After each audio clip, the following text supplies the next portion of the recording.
আসসালামু আলাইকুম। আমি মোহাম্মদ আমিনুল ইসলাম। এখন আপনাদের সাথে ভিডিওতে যে বিষয় নিয়ে আলোচনা করব সে বিষয়টি হলো গরু পেটে সমস্যা হলে কি কি লক্ষণ দেখা যায় এবং কোন কোন লক্ষণগুলো বিপজ্জনক এবং এই লক্ষণগুলো হলে আপনি কি ধরনের ঔষধ খাবেন এই বিষয় নিয়েই এই ভিডিওতে আলোচনা করা হবে। আমার এই ভিডিওটি যদি আপনাদের একটু ভালো লেগে থাকে তাহলে প্লিজ লাইক, শেয়ার, কমেন্ট এবং সাবস্ক্রাইব করবেন। আপনাদের কোনো বিষয়ে যদি প্রশ্ন থাকে তাহলে আমাকে কমেন্ট করবেন। আমি পরবর্তী ভিডিওতে সেই বিষয়ে উত্তর দিয়ে দেব। ভিডিওতে যে গরুটি দেখতে পাচ্ছেন এই গরুটি সাধারণত পেটে ব্যথার কারণে লাফালাফি করতে আসে বা উঠে বসতে আসে। এই পেটে ব্যথার কারণ হিসাবে আমরা যেটা পেয়েছি যে কি কারণে এই পেটে ব্যথাটা হয়েছে। এই পেটে ব্যথাটার কারণ হলো আমরা যে গরুকে খড় খাওয়াই বা শীতকালের সময় যে আমাদের খড়ের যে একটা চাহিদা রয়ে যায় আমাদের এলাকায়, এই চাহিদার সময় যদি আমাদের গরুকে সঠিকভাবে খড় না খাওয়ানো যায় বা খাবার না খাওয়ানো যায় তখনই এই ধরনের সমস্যা দেখা দেয়। এবং শীতকালে গরুকে কম নাওয়ানোর কারণে অনেক সময় দেখা যাচ্ছে গরু কোষ্ঠকাঠিন্য হয়ে যায়, গরু পায়খানা করতে পারে না, পেট ফাঁপ দিয়ে যায়। এর মূলত কারণ হলো খাবারের পরিবর্তন বা খাবারের সমস্যার কারণে এই ফুড পয়জনটা হতে পারে। আমাদের সাধারণত খাবারের সাথে বা খড়ের সাথে কি কি খেলে ফুড পয়জন হতে পারে?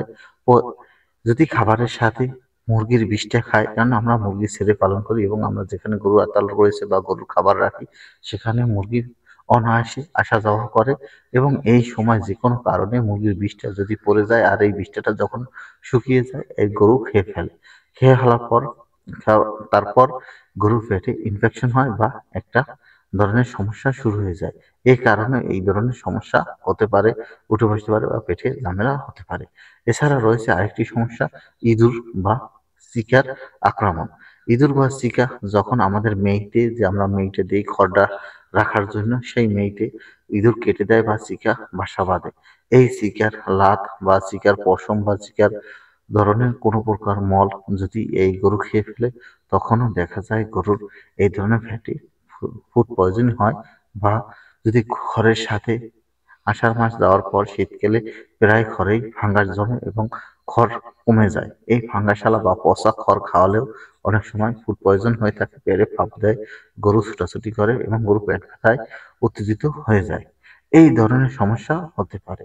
তাই আপনাদের এই সমস্যার সমাধান করার জন্য বা এই সমস্যা থেকে আপনি যদি বাঁচতে চান তাহলে আপনার খড় সবসময় ভালো করে পরিষ্কার পরিচ্ছন্নতা খড় খাওয়াতে হবে এবং আপনি যদি শীতকালে বা খড় শেষ সময় হয় বা ভিজা ভিজা খড় থাকে তাহলে আপনি একবার রৌদে শুকিয়ে তারপর ভালো করে ঝারিয়ে তারপর গরুকে দিবেন। তাহলে এই ধরনের সমস্যা খুব কম হয়। আর এই ধরনের সমস্যা দেখা দিলে আপনি যদি সঠিক ট্রিটমেন্ট করতে না পারেন তাহলে তার চেয়েও বেশি ভয়াবহ হয়, গরুটি বাঁচানো সম্ভব হয় না। অনেক সময় দেখা যায় ২ থেকে ৩ দিনে পাতলা পায়খানা করে না। তার জন্য আমরা প্রায় নিশ্চিতই ঔষধ ওভারডোজের পর ওভারডোজ করে খেয়ে ফেলাই। এই ওভারডোজ করার কারণে অনেক সময় ওষুধে কাজ করে না, আরো দুর্বল হয়ে যায়। কিন্তু মনে রাখতে হবে এই সমস্যার প্রধানত কারণ হলো তার ইলেকট্রিক সমস্যা। ইলেকট্রিক ঘাটতি হয়ে গেলে গরু আস্তে, আস্তে প্যারালাইজ হয়ে যায়, উঠে দাঁড়াতে পারে না। এজন্য আপনার এই ধরনের সমস্যা যদি গরু হয়ে থাকে সর্বপ্রথম আপনি ইলেকট্রিক সাপোর্ট দিতে হবে। এরপর যেকোনো একটি গ্যাস নির্ধারণের ঔষধ দিতে হবে এবং রুবেনের কার্যকারিতা বাড়ানোর জন্য ওষুধ খাওয়াতে হবে। এই ধরনের ট্রিটমেন্ট দিলে আপনার গরুটি দ্রুত সুস্থ হয়ে যাবে। আমার ভিডিও ভালো লাগলে প্লিজ লাইক, শেয়ার, কমেন্ট এবং সাবস্ক্রাইব করবেন।